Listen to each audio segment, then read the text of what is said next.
JF Stretford, Paddock, Manchester United 1, Fulham 1. This is the live review, so get involved in the comments. Hit that like button as well. You might not have liked that game because it was a bit underwhelming. Joe Smith is here with me, as always.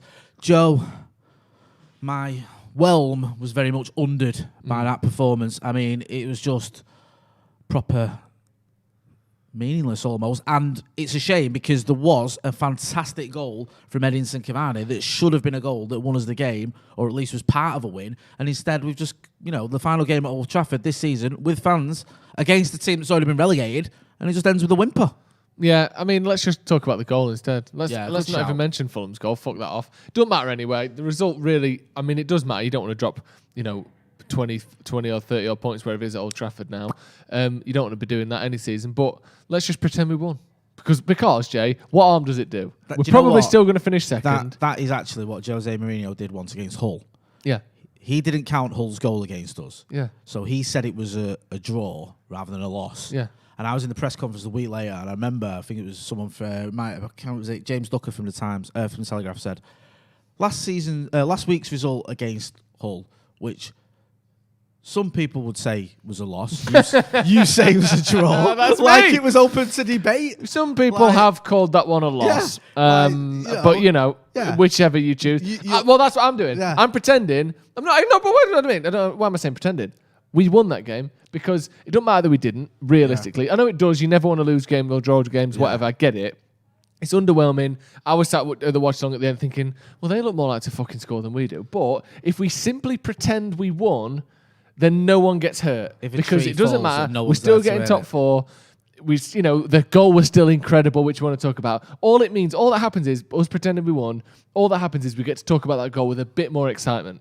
So let's do that. So Manchester United won 1-1 against Fulham. And what a winner it was as well, Jay. Cavani, he seemed destined to score, didn't he? Yeah. He just seemed like, we said it on the watch along.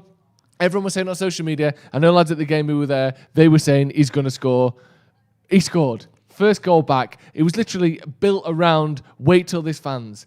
You please stay at Manchester United. You should stay at United, wait till there's fans, and then you'll see it. And the first game there's fans back, he scores, I would guess, one of the best goals of his career. Certainly one of the best goals this season. It's a sensational goal. He did that against PSG, but he hit the bar, didn't he? Yeah, and then Martial missed the follow-up. Yeah, and it was like, when he went to shoot, I just thought, even though he's amazing, I just thought, I don't think this is going in because it was so far out, and he just flew in, didn't he? I don't know if the keeper got a slight touch on him, I'm not sure.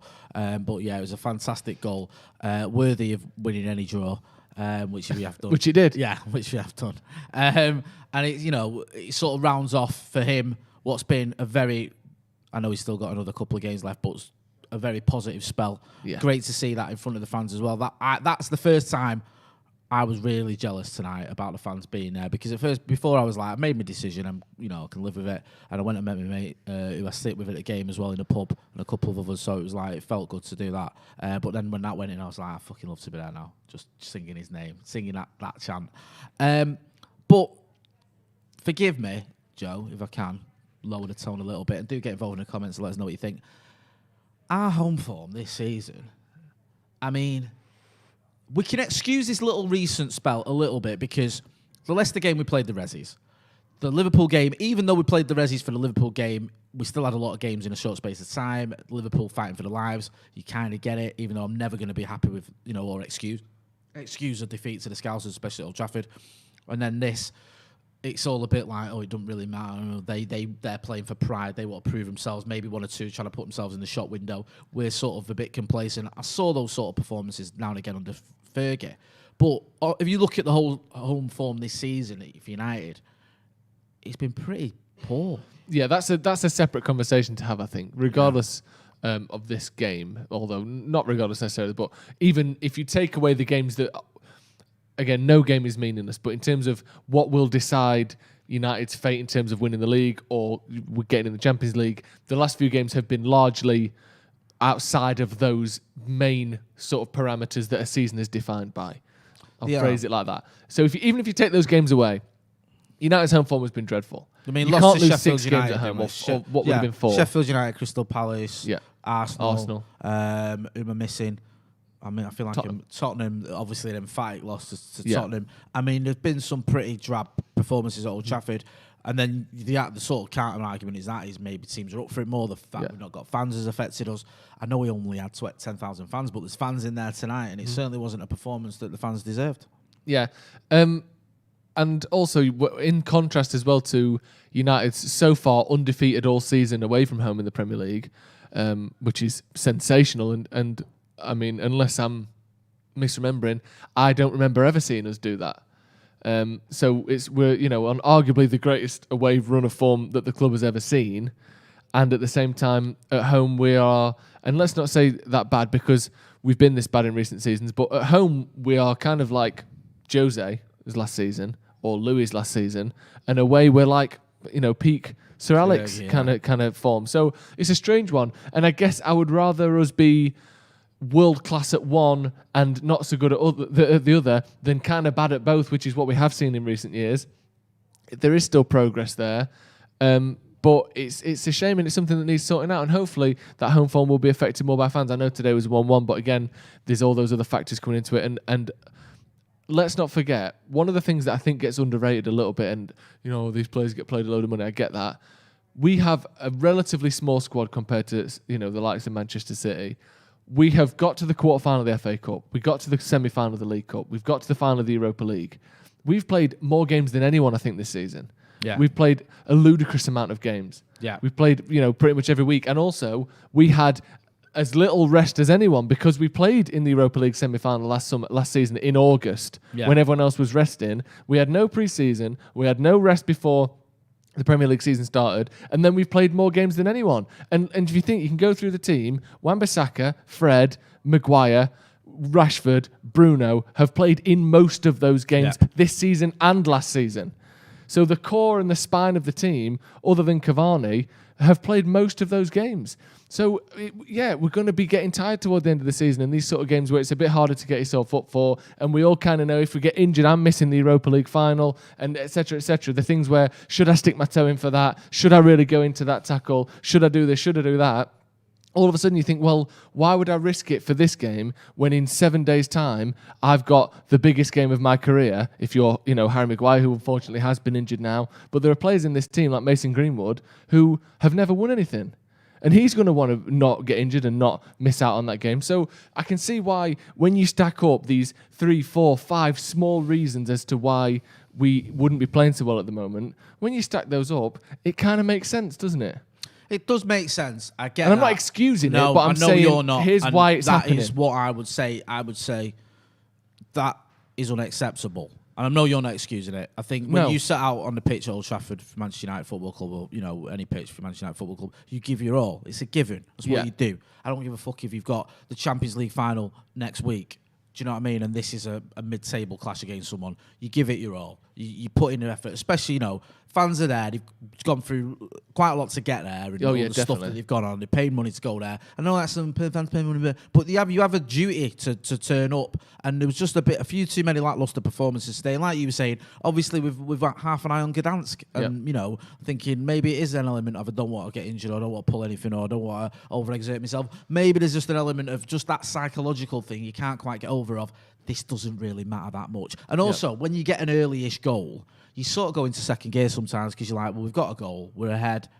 And then by the time Fulham score, it's like, shit, we better do something about this. We've only got 15 minutes to do it. Fulham, quite resilient. They're sort of... Time wasting at the end. Time wasting. I mean, that was bizarre, because I think they could have got a winner. Like, I know we had a lot more chances, but it's your last game at Old Trafford, potentially, ever. I mean... I'm a bit melodramatic, but you know what I mean? You don't know how long you're going to be out of the Premier League for. Go for it. Yeah. Go and get the win. Yeah. If you lose, you're relegated. If you win, you're still relegated. It don't fucking matter. Yeah. It's not like you need a point to stay up. Just go for it. Get at us. Do you know what I mean? Try and put some under some pressure. But there was none of that. It was like the goalkeeper got booked for time wasting in the 90th minute. And you're like, what are you doing? Just... Do you know what I mean? Stick your foot through it, get it down the other end of the pitch, and try and get a winner. But yeah, I mean, I'm not here to talk about Fulham, I'm here to talk about Manchester United. What are people saying in the comments, my friend? A lot of people saying that there's no excuses for dropping the points. Rob H, excuses. Iman says, how come they can defend better than us? Well, the game was 1-1, don't you? So they didn't defend any better than us. They conceded a goal. We conceded a goal. Need to kill teams off. Yeah, I agree with that, says Richard there. But a few people having a go at Pogba, saying he's not offering enough going forward. We've got a super chat as well from Me Tune Channel, and he says, crosser to the back post, can't miss against us. Wan-Bissaka is such a liability. Brighton exploited it way back in September, and we're still vulnerable. There's a few things that go into that, and Adam was talking about Lindelof, and I don't think he is completely blameless in their goal. And even though we won 1-1, let's talk about Fulham's goal a little bit. The problem is, and I think there's again, everyone wants to boil it down to one thing, and not everyone, but some people want to boil it down to one thing. Who was to blame? Who's the one person that we just fucking throw all the blame at? It was your fault, you cost us the goal. Well, first of all, there's not enough of a block on the cross. The cross comes in very easily, right? So there's a bit of... I'm not going to say it was Luke Shaw's fault by any means, but, if there was more pressure on the cross, it might not have been so accurate. So there's a bit. Lindelof doesn't mark anyone. And the man that Wan-Bissaka is marking comes in across Lindelof, and that's what takes Wan-Bissaka out of position. So really, Wan-Bissaka should have... Or Lindelof should have been watching the ball, watching the man, saying, my man, Wan-Bissaka can drop back and cover the cross. But that doesn't happen. And Wan-Bissaka just gets dragged to his man, dragged out of position, someone overlaps. And then when you can say, well, how is this man overlapping? Where's Mason Greenwood? Why isn't he covering his man? So if Mason comes back more, then there's pressure on the shot. If Wan-Bissaka doesn't just chase after his man and just completely get dragged out of position, he can stop it. If Lindelof doesn't take that, there's a lot of things that go into it. So there is mistakes there. And like I said before, it's been a problem all season. And I think it's a mixture of those things pretty much every time. Lindelof's positioning. Shaw has an inability to block crosses, and I don't know why. Mason Greenwood defensively isn't very keen or very, that's not what he's good at because he's been a striker his whole life. And Wan-Bissaka gets caught not ball watching so much, but man watching. So it's difficult, isn't it? It's difficult to fix all those things, but we need to fix those things if we want to be the best team in England. Yeah, you're right. We do, and we have to start looking at that. We have to start looking at what is the goal next season. What do we need to sort out? How do we kick on? How do we catch a Manchester City team that just pains me to say it, but just imperious, don't they? Like, yeah. If you look at all parts of that City team, you just struggle to find a flaw in it. Yeah. And it's like, if we've got any hope of catching them next season, then we have to massively improve. And I don't even mean like, a second choice right back, or we're bringing even a CDM, which we obviously need. I don't think that's enough. No. And I don't mean to be melodramatic after one draw to Fulham, but it's a lot deeper than that. We're going to end up, what is it, about 12 points behind City, is it? Mm-hmm. Something like that. A bit more maybe now. Yeah, a bit more potentially. Now, okay, that's a massive improvement considering we finished 33 points behind the Scousers last season, but that's still a big gap to make up. And I don't think one player changes that. No. Because City don't suddenly drop lots of points. They're still going to be, and they might even be stronger next season because they had a bit of a shaky start this season, which they might not have next season. Yeah. So we need something that's going to mean us kicking on. I think back to 2007 when we won the league and we went out that season, that summer, we bought Nani, we bought Anderson, we bought Owen Hargreaves. Do you know what I mean? It's like we were as good as a team as I've seen for a long time, and we went out and we massively improved. And now what we seem to do is we have these seasons where we're all right, we're doing well, and we go out and we buy one or two players. And I think you need to buy 3 players that are challenging for first team places. Yeah. I just don't think we will. I think we really should be going out and we should go, we want a right winger, we want a striker, and we want a CDM, minimum. Yeah. And when I say want him, I don't buy another Donny van der Beek who comes in here to sit on the bench all season. You go out and you buy a player that comes here believing he should start for Manchester United. You buy a striker, a midfielder that does that, a striker that does that, and a right winger that does that. Yeah. Not you go out and you get Danny Ings, you get, I don't know, another kid who's going to sit on the bench for a few seasons. Yeah, Palestri, another one of them, and you get a 32-year-old CDM who's quite happy just to make up the numbers. Another sort of Matic type player. You need to buy first team players, and it's like you look at City last season. I don't keep going back to them, but they've obviously been successful. They went out. They had a pretty decent defence. They went out and they got Ruben Diaz, who comes in. He's straight into that team. Yeah. Do you know what I mean? That's the sort of thing you didn't need to do. And we haven't done that. And next season, you're going to have the Scousers as well, because apparently Virgil van Dijk got injured this season. He's meant to be coming back. Did he? I know they don't. I wonder why he won't play. I thought he just got dropped. Yeah. Chelsea, they will go big again in the transfer window in the summer, because it's just what Chelsea do, and you can see them sort of... And even if they don't, they're a rejuvenated side. They spent a hell of a lot of money last season and now have a great manager. Because Frank Lampard tossed it off for 3 months, didn't he? Yeah. So you get Tommy Tuchel in for the full season, you're going to have a different animal. and then God forbid the likes of Spurs or Arsenal, whoever and also Leicester, who've done well, could kick on a little bit as well. You know what I mean? They've obviously had a great season. So I just feel like we need to really go for it in this match. I just don't think we will. Go on, I'll let you read some.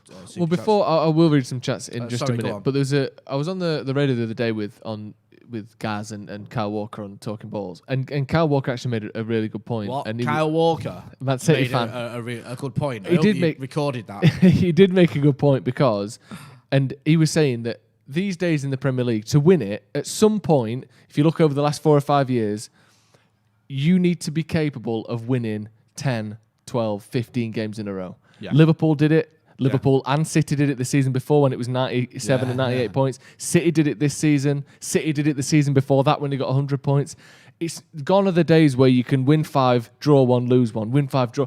At some point in the season, you have to go 12 wins in a row. Yeah. And then you have to lose 1, draw 1, 8 wins in a row. Yeah. And this team, I don't think, is quite capable of doing that. We've become much harder to beat. Again, I know we've lost 2 games in the last week, but when you look at the whole season, we are a more difficult team to beat now than we have been in recent years. But I don't think we're quite there yet in terms of that. We can just fucking win 12 games in a row like City can and like Liverpool probably will be able to do again next season. And to do that, we need to improve the team. The midfield isn't good enough. I don't think the defence is quite good enough yet either. And I think there are obvious deficiencies in attacking positions. We've got Mason Greenwood, who's a great player, but he's very young. He's a striker at heart and he's playing out on the right-hand side. We've got things that we need to improve on, but I don't think that this season is all of a sudden just a huge failure because we've had a bad week. I think it's a little bit short-sighted to do that. And we see overall over the camera there, 2 teams in Chelsea and Leicester that have both won the Premier League more recently than us, scrapping it out for top 4. And we aren't doing that this season. We haven't really had a top 4 finish other than Jose's where we weren't scrapping it out. So it's good that we are where we are. We're second, and even with the draw today, if we win against Wolves at the weekend, we finish second. Yeah. So we have improved, but we need to get to that point where we can go, right, things are getting a bit cagey here. 12 wins in a row, and we pull away. And at the minute, I don't think we can do that. No, I agree, and you're right. Kyle Walker does make a good point. Yeah. It amazes me that not only has that happened, but we're actually sat here talking about it on this live review. The sort of the goalposts have moved, and you do need that. And I think the reason that the Scousers did that, and the reason that the Scousers did that because for starters they had a ridiculously lucky season with injuries. Yeah, I've never last season. Yeah, I've never seen a club do that. Leicester kind of did it a little bit when they won the league. They just had 12 players who never got injured. Yeah. But now and again they'd miss Vardy and miss a couple of games or whatever, but they just cope. Liverpool, especially for their attackers as well, they just started. Liverpool had it for 2 years in a row, which is just ridiculous. Yeah. Especially when you consider the injuries other clubs have. Now the difference between that, Scousers got lucky with injuries. City have a squad. Yeah. Now City have 1 or 2 players who, Fernandinho being the main one. When they lost a defender, or they had to put him in defence, it fell apart for him. Yeah. Because they missed him so much in midfield. When they lost other players and they kept him in midfield, they were okay. Yeah, even De Bruyne. Yeah, most of that massive run. And Bernardo Silva just stepped up. Yeah. And Gundogan. Gundogan stepped up. David Silva was still about, and he stepped up. They had options. Do you know what I mean? If Raheem Sterling stopped scoring, Gabriel Jesus stepped up. It was like they always had a sort of a plan B that worked. The trouble with Manchester United is we've got probably 13 players. And then once you get past those 13, you're in trouble. Yeah. And it's like, to go on that run you spoke about, to go on the 15. I mean, honestly, we've got 12 players, haven't we? Let's be honest. Yeah. Sorry. We've got the 11 that start, other than swap Maguire to Anzeibe. Yeah. You've got the 11 that started today. And Rashford. That's it. Yeah. Because if you start saying, we've got Diallo, he's not there yet. No. We've got, I don't know. You've Matic. Matic. Van der Beek. He's gone. Van der Beek. The jury's out. Yeah. Martial. He's had 1 brilliant season last season, 1 bad season this season. Yeah. So we don't know what season he's going to have next season. No. So you can't say Neil Donny's going to get you 23 goals again next season because he might have another 9-goal season, whatever he's on this season, 7-goal season, sorry. So realistically, you're right, you've got 12 players. And the trouble with those 12 players is Pogba misses at least 10 games a season. Yep. Cavani missed 10 games this season. Mm-hmm. Rashford plays through the pain barrier, but he will miss games. He's even times when he's broken. Yeah. It's only Maguire again who is injured, unfortunately. But generally speaking, Maguire and Bruno are the only 2 of those that are fit all season. and we were talking about this in a pub, went down to the Grey Horse to watch the game, and we were talking about this, and Mac has spoken about this, and I think you have as well, is Henderson and De Gea both have flaws. Yeah. They both do. And it's like, I've always advocated for Henderson, well, this season, Henderson starting, but he still has flaws. Yeah. And it's like, you haven't got a goalkeeper who you can say is like a Van der Sar or a Peter Schmeichel or, you know, one of those keepers where it's like, that's safe. You don't need to worry about that. You've got a keeper who has got one in him, basically, no matter which one of those two you play. And that matters as well, because those teams you spoke about and the runs they had a goalkeeper that was pretty faultless. It's like, our goal is like, do you know, like Street Fighter or Tekken or something? Yeah. Where it's like, all of the characters have different stats, but when you add up their stats, they all equal 200. Yeah. But some of them have it in power, some of them have it, or like That's in this case, shot stopping or box analogy. control, commanding your box. Like, they've got, the sliders are up differently, but they have the same total stats. You've nailed it. I can't agree more. That is the thing. And it's like, you know, it's like he's always got a decision to make. Yeah. Do I want a goalkeeper who's going to command his area, or do I want one of the best shot stoppers on the planet? Yeah. Can I have both? No. Not unless you go out and buy you get someone else. Yeah, and that is, you know, it sounds crackers because I don't think it'll happen as well, but is that a consideration? I just don't think it is, because I don't think we're going to do that. That's too low down the list for us to consider it this summer.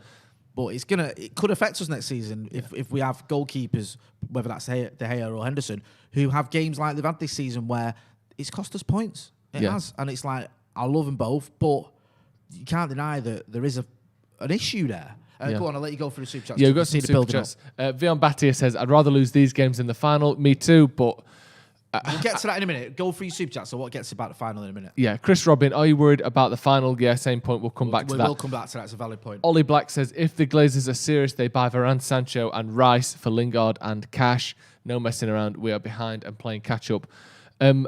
I agree that we're behind and playing catch-up, and I think the Glazers need to, at some point, they need to act as though that's the case. Chelsea acted like that was the case last season, didn't they? Yeah. They thought, we're behind, we need to catch up, let's spend 250 million quid. It's been a long time since United have acted as though, and let's be honest, the team we are, which is a team that isn't good enough to win the league, and we need to outspend or, you know, certainly equal or match the spending of the teams who are already better than us. Tony McGuigan says, if Sancho money was there last season, that means we should have that still and another 100 million plus to spend. Wishful thinking. No, it is wishful thinking. And you think, well, if it was there last season, why didn't we get him? I don't think it was. Yeah. Mike Smalling says, best part of 80 million on Van der Beek, Ahmad, and 50 million on Fred, 130 million on two bench warmers and a bang average passion merchant. Pathetic recruitment. I think that's harsh on Van der Beek because it's too soon. And to put... Diallo. Yeah. I'm not throwing Diallo under any bus. No. Ever. Well, not ever, but certainly not now. He's a kid. Yeah. So, yes, we paid a lot for him, but there's a reason for that. He was coveted, and if we didn't pay that for him, probably wouldn't have got him. And there's also, it's 18 million rising up to 38. Yeah, so we haven't paid 40 million for him yet. But I understand your frustrations when the Van der Beek thing does seem to be a thing that constantly comes up about why we've bought him. But you have to be realistic, right? 35 million isn't a guaranteed first team now. No. A team that's challenging for the title or has aspirations challenging for the title. 35 million pounds, right? Wouldn't get you into Manchester City's team. It wouldn't get you into... It wouldn't get you on the fucking bench as a left-back for them. They've got Mendy for 50 million quid sat on their bench. So this idea, though, well, you bought him and then that means he should be automatically starting. No, he's not that guy yet. No, and also... one of the things you all say about we all say, we all say about Manchester City, anyone who watches Man City can see, one of the big advantages they have over everyone is the wealth of 30, 40, 50 million pound players on the bench for any given situation. We need players like Van der Beek. We need very good players who aren't necessarily top class, who can come in and can play on a given day and put in a good performance. So selling him just because he don't play every week, that's how you only have 14 good players. That's how you don't win the league against Manchester City. When they got Mendy and he wasn't quite good enough, did they sell him straight away? Or has he had a season and a half on the bench, coming in when he needs to? Same with John Stones, same with Gundogan, same with Bernardo Silva. They've got good players who don't play every week, but when they need to be called upon, they can do it.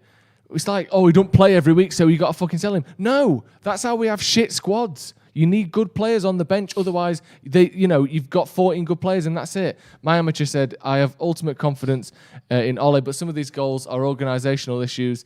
But even if we get the best players, we still need new ideas in the backroom coaching. Maybe, I don't disagree with that necessarily. Parish Shrawan, says, it's good to know your weaknesses before the final. Maybe a point there as well. I mean, it is Talking good to about know the your final. weakness, but one thing that worries me, is Villarreal. I know they're not like the greatest team, but they're better than Fulham. And it's like you're going into this final against a manager that knows the Europa League, and it is a final, so anything can happen. And you're going into it on the back of a really poor run of results. And I've also got a sneaky feeling there's going to be another disappointing result at Molineux. I'm not saying we'll get beat, but I wouldn't be surprised if that ends in a 0-0. Yeah. And it's just like your season just whimpers out, and then you go into the Europa League final. And I just think there's one or two players that just need to sort of snap out of it a little bit.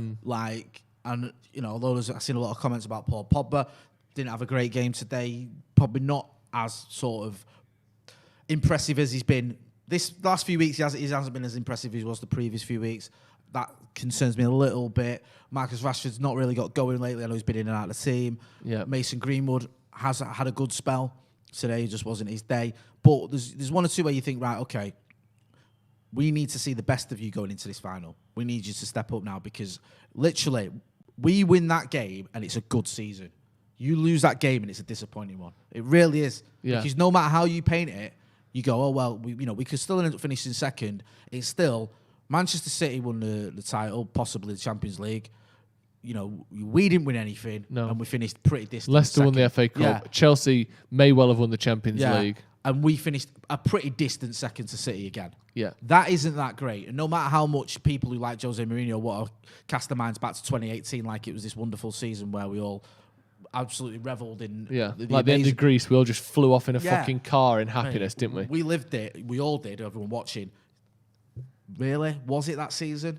Was losing at home to West Brom, was losing away at Huddersfield, was getting knocked out of the Champions League by Sevilla, was losing the FA Cup final to a pretty bang average Chelsea team. Was that a great season? I don't think it was. I think we were the best of a shit bunch, if I'm being honest. I think we were. And there was a couple of great results in there, especially the win at the Etihad. But it wasn't a season where I look back with it with overwhelming fondness. No. It just feels like a disappointing season to me, because we finished 19 points behind Manchester City. And to me, that's not a good season. Just as finishing 12 points behind Manchester City and not winning any silverware isn't a good season. So we need to win something. We win a trophy this season. That, for me, is a good season. Yeah. It's that simple. And I know I hate, sort of like you said earlier, just this binary thing of yes or no, or it's good, it's bad. But it is that simple for me. I look back at 2017, it's a good season because we won something, won two things. I look back at 2018, and I don't look at it as a good season. We didn't fuck all.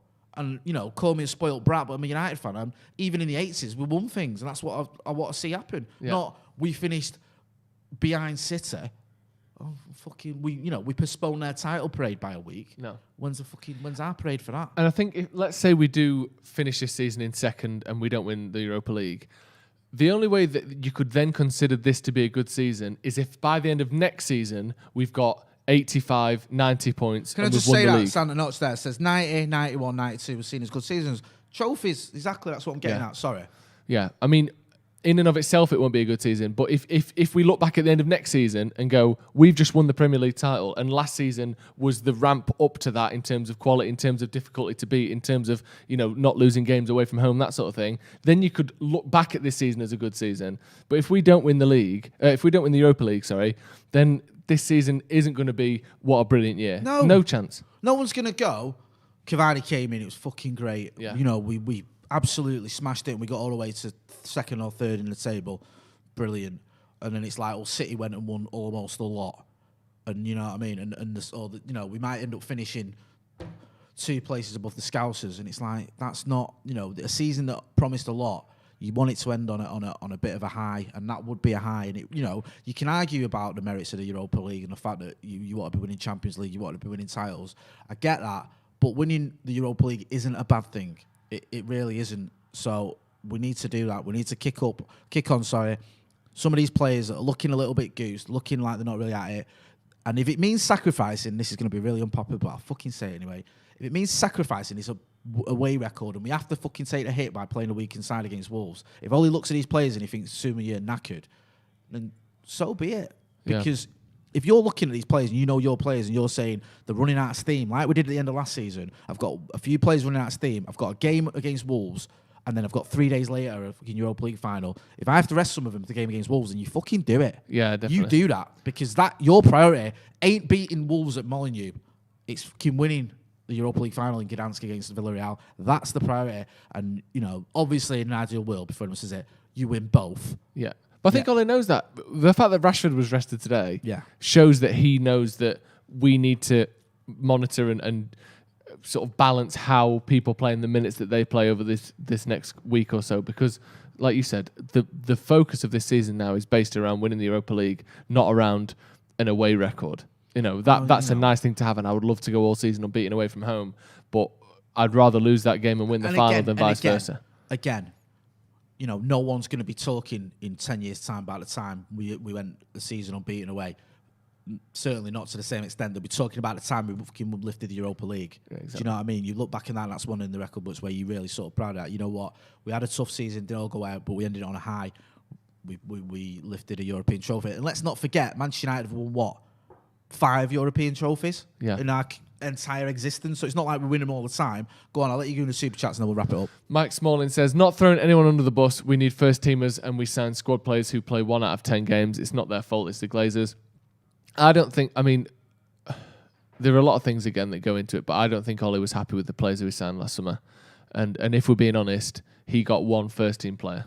And that's after, getting top 4 with a sensational run of form to end the season last year after we got Bruno Fernandes in. And then you go, right, let's push on. And instead we watched Chelsea spend £250 million on 5 first team players, and we got 1 first team player on a free at the end of his career. And as much as we all love Edinson Cavani, he's not a long-term solution, and you wouldn't necessarily say that was Ole's first choice, would you? As much as we like him, I'm glad he's here, etc. Almost don't even need to say that. But we got 1 first-team player at the end of last season, and Chelsea got 5. That's the difference. 100%. Is that all the chat's done? Yes. Thanks everyone as well who got involved in the comments. I can see a few people talk about Harry Kane and Jesse Lingard and all swap deals, and we'll have to wait and see how that pans out in the summer. As always, we're going to be here leading up to the Wolves games. We're going to have the previews and all that stuff. We've got 2 special guests for the Brew on Friday.